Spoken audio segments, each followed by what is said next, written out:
Welcome back. It is that time of morning where we check in with our friend Mike Eppel, standing by with a look at everything business. And, you know, when we say business, it is all encompassing when it comes to COVID-19, touching every aspect, isn't it? Good morning.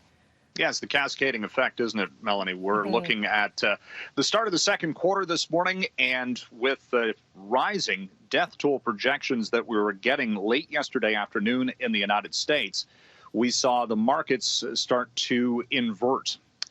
Because, again, we're extending the timeline for the potential economic damage.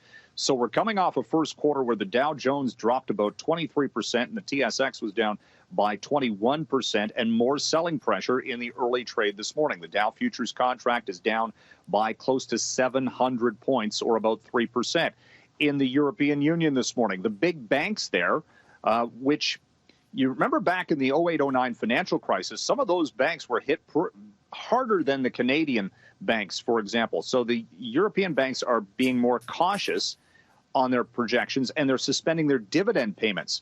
That is substantial from a shareholder standpoint. Nothing to say that our Canadian banks would follow that lead, but at the same time, it's just building on the near-term pressure that the financial system is seeing. Absolutely. And indeed, pressure is kind of an understatement there. Let's talk about Saudi Arabia. What's happening with oil?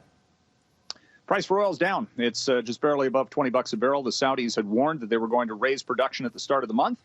Indeed, they have, and they're almost at record daily output. Why? They want to force out the higher-cost producers.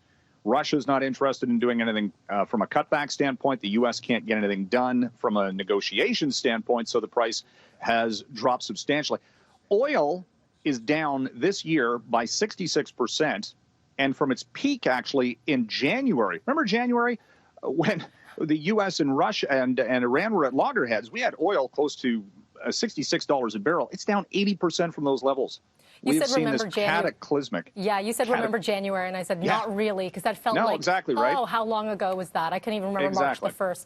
I'm surprised this hasn't happened sooner, but Home Depot now changing their hours. And I'll say, I know a lot of people who have said, okay, hardware stores, which has been deemed an essential service, a lot of people are kind of flocking there. It's becoming kind of a new place to go for non-essential items, unfortunately. Well, and what they're trying to do is the social distancing, right? So they're limiting the number of customers in the store at any given time. Other retailers have done this. Went to Costco the other day. There was a lineup outside, right? They're just trying to keep everybody apart and because when you're in the store, you have to pass people, right? So the fewer people actually in the store at any given time is a strategy. They're canceling, for all intents and purposes, their major spring promotions. This is the time of year everybody's getting their backyards ready and spring and all. They just want to try to slow. Actually, and it's an interesting tactic that they don't want as many customers coming to the store. It's only for essentials at this point. They're closing at 6 p.m. All their stores earlier than typical. I mean, I think they have to practice corporate responsibility here and know it's a different time, even though their profits could be higher, right? Indeed. Let's talk about job reports, and that's an interesting one, considering what we're following with unemployment on this side of the border as well as south of the border.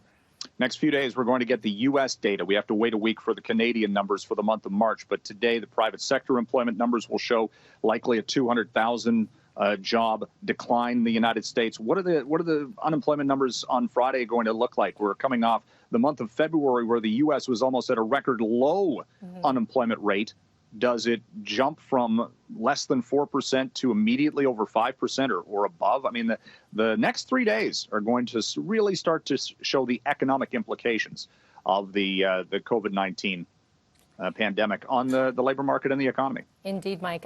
Okay, it is 6:46. We've run out of time. And tomorrow, there has been a request from our control room, and some of our viewers would like to see Edwin the cat. So if you could get Edwin the cat to make a cameo, we'd be good to go. He's on the other side of the room. Okay. And he doesn't come when I whistle to him. Tomorrow, on a perch on your shoulder, right there. Okay. I'll see what I can do. That's the request. Thanks, Mike. Have a great day. Thank you. Okay.